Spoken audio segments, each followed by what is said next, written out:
क्या आपके परिवार में कोई किडनी फेलियर से जूझ रहा है? क्या डॉक्टर ने डायलिसिस की सलाह दी है? तो रुकिए, इस वीडियो में हम बताएंगे ऐसे होम्योपैथिक उपचार जिनसे डायलिसिस से भी बचाया जा सकता है। नमस्कार, मैं आपका स्वागत करता हूं आपके अपने स्वास्थ्य चैनल पर, डॉक्टर गणेश शंकर हजारीबाग पर, जहां हम बात करते हैं प्राकृतिक और प्रभावी इलाज की। आज का विषय है किडनी फेलियर और होम्योपैथिक चिकित्सा। अब बताना चाहेंगे कि किडनी फेलियर है क्या। जब हमारी किडनी शरीर से अपशिष्ट पदार्थ को फिल्टर नहीं कर पाती है तो इसे किडनी फेलियर कहते हैं। यह स्थिति प्री रेनल, रीनल या पोस्ट रीनल कारणों से हो सकती है। अब कारण और होम्योपैथिक दवाइयों के बारे में हम सीधे जिक्र करना चाहेंगे।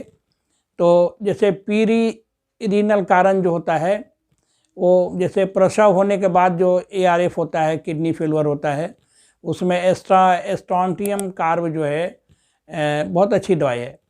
अब सांप काटने से भी किडनी फेलियर होता है तो उसकी लाइकेसिस बहुत अच्छी दवाई है।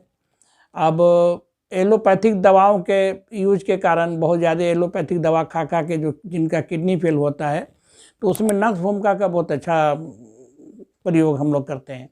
और यहाँ तक कि होम्योपैथिक दवाइयों का भी गलत प्रयोग के कारण यदि किडनी फेलियर होता है तो उसमें एलोज सॉक्रेटिना बहुत अच्छी दवाई है।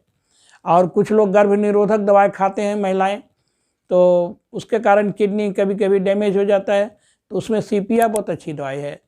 और धातु प्रभाव के कारण जो होता है, मेटल के कारण, तो उसमें पल्सेटला अच्छी दवाई है। जैसे कीमोथेरेपी के बाद होता है प्रॉब्लम, तो ये सल्फ़र भी है और कैडमियम सल्फ बहुत अच्छी दवा है। सल्फ़र और कैडमियम सल्फ ये दो बहुत अच्छी दवा है। अब कुछ डायलिसिस से बचने वाला फार्मूला के बारे में हम बताना चाह रहे हैं। जैसे सिफरीनम 200, सल्फ़र 200, कलकेरिया कार्ब 200 और लाइकोपोडियम 200 और थूजा 200। इन दवाइयों को कुछ ही दिनों में खिलाने से सुधार दिखेगा और डायलिसिस की ज़रूरत नहीं रह जाएगी। इसको हम लोग 3 बार जो है दे सकते हैं, उससे बहुत अच्छा रिजल्ट आता है। अब जैसे कुछ पेशाब की समस्याएं होती है किडनी फेलियर के रोगियों में, तो जैसे पेशाब बंद हो जाता है, पेशाब नहीं हो आ रहा है, तो ऑक्सीडेंड्रन 3x पोटेंसी में इसका हम प्रयोग करते हैं, बहुत जल्दी लाभ मिलता है। और बहुत लोगों को पेशाब आ तो रहा है लेकिन बहुत कम आ रहा है, तो उसमें हम लियाट्रिस स्पाइकाटा मदर टिंचर का हम प्रयोग करते हैं, पानी में डाल के 10-10 बूंद 3 टाइम पिलाते हैं। और किसी को पेशाब में जलन के साथ ब्लड भी आता है तो उसमें सेरम एंगोली बहुत अच्छी दवाई है। अब हम बताते हैं कि कुछ प्राकृतिक सपोर्टिव उपचार के बारे में। तो जैसे जिंको बिलोवा एक क्यू मदर टिंचर बहुत अच्छी दवाई है, किडनी और मस्तिष्क में रक्त संचार को सुधार करता है। बोरहेविया डिफ्यूजा, ट्रिबुलस और टाइनोस्पोरा मदर टिंचर, तीनों का मदर टिंचर हम कुछ लंबे समय तक सेवन करेंगे तो हम डायलिसिस से उसको टाला जा सकता है, डायलिसिस से बचा जा सकता है। और शतावरी बोलते हैं, शतावरी भी जो उसका मदर टिंचर होता है उसमें सूजन और यूरिया क्रिएटिन कम करता है, बहुत जल्दी उसको लेवल में ले आता है। जैसे हाई हो जाता है ना, तो उसमें शतावरी जो है वो बहुत अच्छा रिजल्ट देता है। और जैसे और कुछ दवाइयां हैं, हम दवाइयों के बारे में जिक्र कर रहे हैं मेन रूप से।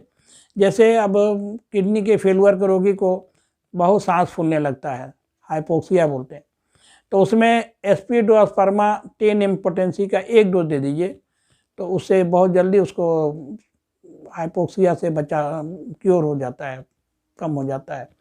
और बेहोशी के साथ साथ सांस फूलता है तो उसमें कार्बोवेज 1 का बहुत अच्छी दवाई है। कुछ लोग हीमोग्लोबिन कम हो जाते हैं तो उसमें पिक्रिक एसिड 6 पावर का बहुत अच्छा रिजल्ट देता है। ये सब हम बता रहे हैं किडनी फेलियर के रोगी को, जैसे हीमोग्लोबिन कम जाता है और बेहोशी की हालत हो जाती है, सांस फूलता है, उसके बारे में मैं बता रहा था। अब कुछ लोग को सोडियम जो है कम बेसी होते रहता है, तो सोडियम को बैलेंस करने के लिए होम्योपैथ में नाइट्रम और 6 पावर का बहुत अच्छी दवा है। और एक दवा और है नेट्रम सॉल्ट, भी बहुत अच्छी दवा है, सोडियम को बैलेंस करता है ये दोनों दवाई। अब जैसे कुछ विशेष केस में दवाई हम बता रहे हैं, जैसे फास्फोरस। तो फास्फोरस का जो होता है रोगी, उसको प्यास बहुत लगता है, सूजन हो जाता है, और ठंडा पानी, बर्फ़ वाला पानी, आइसक्रीम, ये सब खाने का उसको मन करता है। तो उसको हम फास्फोरस 1 mg का एक आध खुराक दे देते हैं। और किसी को प्यास लगता ही नहीं है, गर्मी लगता है, और उसके अलावा सूजन भी है शरीर में, तो उसमें एपिस मेलिफेलिका 200 पावर में हम एक खुराक डेली देते हैं कुछ दिनों तक, उससे उसका सूजन वूजन कम जाता है। अब कुछ लोग को दिल की कमजोरी यानी हार्ट का कमजोर वीकनेस के कारण, हार्ट के प्रॉब्लम के कारण वो पेशाब रुक जाता है। ये सब हम बता रहे हैं किडनी फेलुअर वाला रोगी केस में। तो उसमें डिजिटेलिस 30 पावर का हम लोग प्रयोग करते हैं।